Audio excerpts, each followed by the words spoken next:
जैसी दृष्टि वैसी सृष्टि। एक बार एक राजा की सभा में एक चंदन के बहुत बड़े व्यापारी ने प्रवेश किया।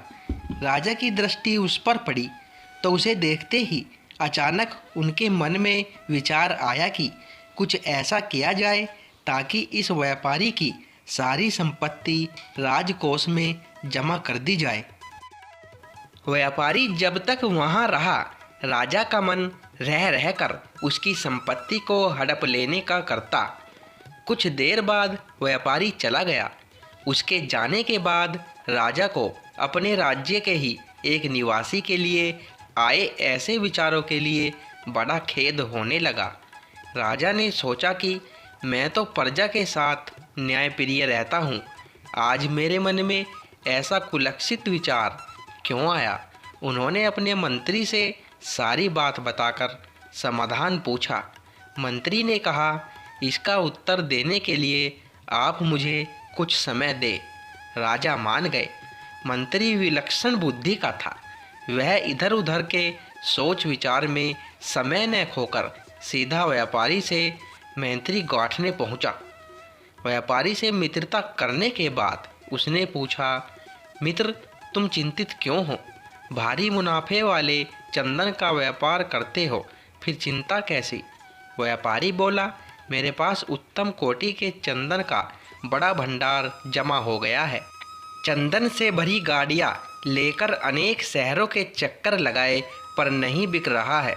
बहुत धन इसमें फंसा पड़ा है। अब नुकसान से बचने का कोई उपाय नहीं है।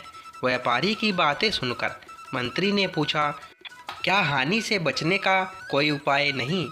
व्यापारी हंसकर कहने लगा, अगर राजा की मृत्यु हो जाए तो उनके दाह संस्कार के लिए सारा चंदन बिक सकता है। अब तो यही अंतिम मार्ग दिखता है। व्यापारी की इस बात से मंत्री को राजा के उस प्रश्न का उत्तर मिल चुका था जो उन्होंने व्यापारी के संदर्भ में पूछा था। मंत्री ने कहा, तुम आज से प्रतिदिन राजा का भोजन पकाने के लिए 40 किलो चंदन राज रसोई भेज दिया करो। पैसे उसी समय मिल जाएंगे। व्यापारी यह सुनकर बड़ा खुश हुआ। प्रतिदिन और नगद चंदन बिक्री से तो उसकी समस्या ही दूर हो जाने वाली थी। वह मन ही मन राजा के दीर्घायु होने की कामना करने लगा ताकि राजा की रसोई के लिए चंदन लंबे समय तक बेचता रहे। एक दिन राजा अपनी सभा में बैठे थे। वह व्यापारी दोबारा राजा के दर्शनों को वहां आया। उसे देखकर राजा के मन में विचार आया कि यह कितना आकर्षक व्यक्ति है, इसे कुछ पुरस्कार स्वरूप अवश्य दिया जाना चाहिए। राजा ने मंत्री से कहा, यह व्यापारी पहली बार आया था तो उस दिन मेरे मन में कुछ बुरे भाव आए थे और मैंने तुमसे प्रश्न किया था। आज इसे देखकर मेरे मन के भाव बदल गए। इसे दूसरी बार देखकर मेरे मन में इतना परिवर्तन कैसे हो गया? मंत्री ने उत्तर देते हुए कहा, महाराज, मैं आपके दोनों ही प्रश्न का उत्तर आज दे रहा हूँ।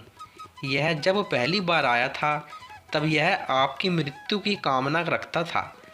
अब यह आपके लंबे जीवन की कामना करता रहता है। इसलिए आपके मन में इसके प्रति दो तरह की भावनाओं ने जन्म लिया है। जैसी भावना अपनी होती है वैसा ही प्रतिबिंब दूसरे के मन पर पड़ने लगता है।